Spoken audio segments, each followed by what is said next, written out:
This is Tamara Kasaba from Amazing Moms of Fat Loss and Rick Casselge from exercisesforinjuries.com. So we're here today because I work with so many moms that have really poor posture and they're always complaining of really sore necks and really tight chests, and they kind of have postures like this. So my good friend Rick specializes in injuries, so I thought he'd give us a few tips today on improving posture. Okay. For busy moms. A big thing when it comes to busy moms, when it comes to posture, is what they're carrying around. So if they end up having to carry their Kids. babies, that Bags. ends up throwing your posture out of whack. So a lot of times they'll carry something in one arm and do something in the other.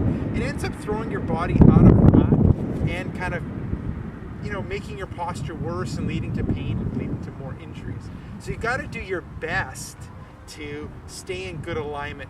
So instead of putting the baby on your hip, if you can kind of move them more to the front, that ends up putting your body in a better position and decreases the stress on your shoulders and your back. So that would be number one.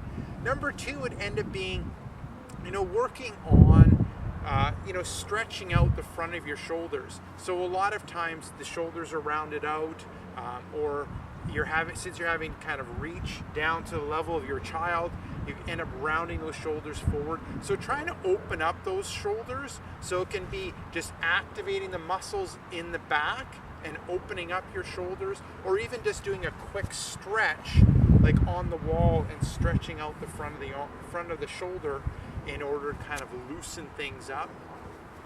And then lastly, I'm a big fan of the self-massage stuff. So if you can take like a foam roller or a ball and kind of massage around in those tight areas. A lot of times it's kind of around the shoulder blade, between the back, and kind of self-massage those areas, and then put some heat. That ends up ends up helping posture. Okay, so here's a question. I find a lot of women, what they do is, they're getting the sore neck or sore hips or whatever, but what they tend to do is, especially with the necks, is then they start to stretch it, and they're yanking on their neck, and they're like, oh, that feels good, because it's giving them a little bit of pain, or, it feels like they're stretching it out and getting some relief. But then what happens is they end up having more pain, and it gets tighter. So what you're suggesting, instead of doing those big stretches, because we're kind of really conditioned to stretch, right? Yeah. Stretching, you'll feel better, and in my experience, it hasn't been that correct. It's especially with really, really tight muscles, especially with women in their necks, is the rolling with the ball or the foam roller, getting into the muscles and loosening it up is going to be a little bit more effective. Yes, yeah. Because what's happening when they're putting it into a stretch response and they're overstretching it and they're like, oh, that feels good. So what exactly are they doing? So you end up having two things.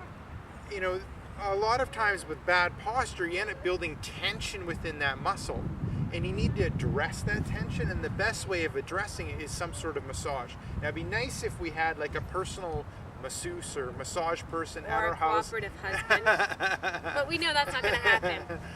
That we could get a quick massage all the time, but that's not realistic. So the second best thing is just to do some of the self-massage stuff.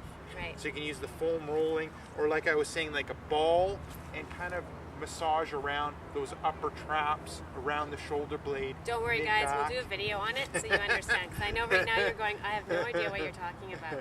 So we'll definitely do a video showing you where, number one, what kind of things you can use to roll out those tight muscles, and exactly how you can do it for your neck or for your lower back or for your hips.